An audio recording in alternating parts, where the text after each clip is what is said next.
Chris Gill with your Peak Trainer 1 thoracic spine mobilizations. All right, for the thoracic spine, we want to drive the motions of extension, so extension of the upper back, as well as rotation of the upper back, all right? Because when we have a golfer, all right, or any rotational athlete, and we're trying to drive movement, we want to start the movement in the lower extremity. We want to generate power from the hips because that's our engine, all right? And then we want to rotate from the hips to the thoracic spine, so all the power comes out of my arms, all right? So again, it's this movement where the lumbar spine stays stable, kind of the core turns, and I get more excess motion from this upper back area.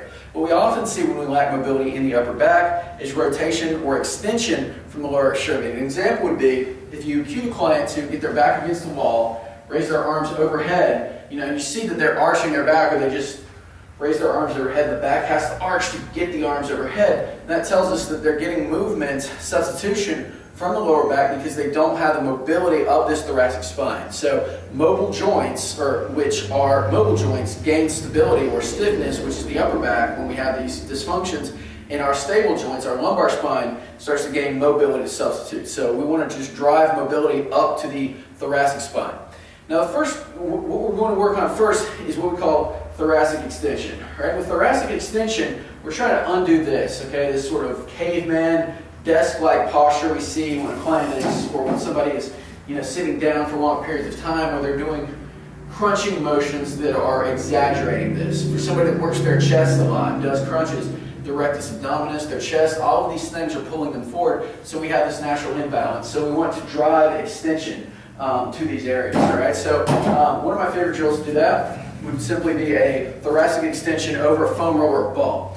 And with this, all I would do is put my hands behind my head, get this at about right above the bra line, ladies. For you guys, just right in the middle of the back.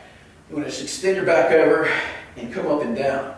A way to increase this would be to just push the hips up. Okay, kind of come into a bridge position. We can even straighten our arms behind us to make that a greater challenge.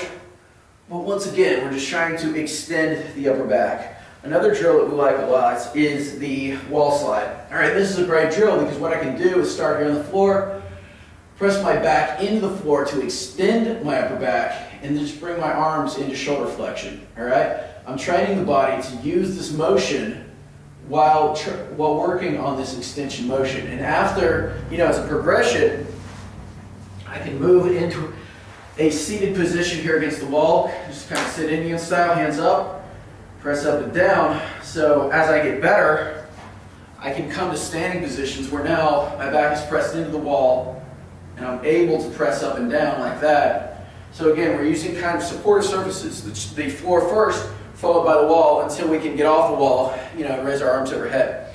Now for thoracic rotation, it's the same idea. All right, the first motion that I like for this is simply a sideline open book. All right, the sideline open book, what I'm going to do is just get a medicine ball or something that I can press into.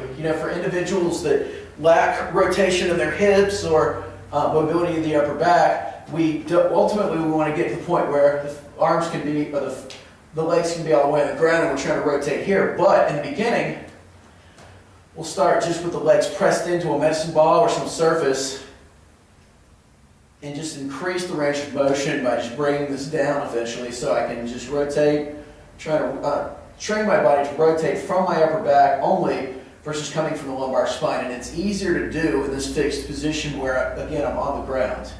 Really drive your other hand into your legs here to make sure we don't get any rotation here or lifting with the leg off of the other leg. From there, we can progress into more of a closed chain position where on our hands, I can rock my heels back to my butt to kind of block my lumbar spine out a little bit.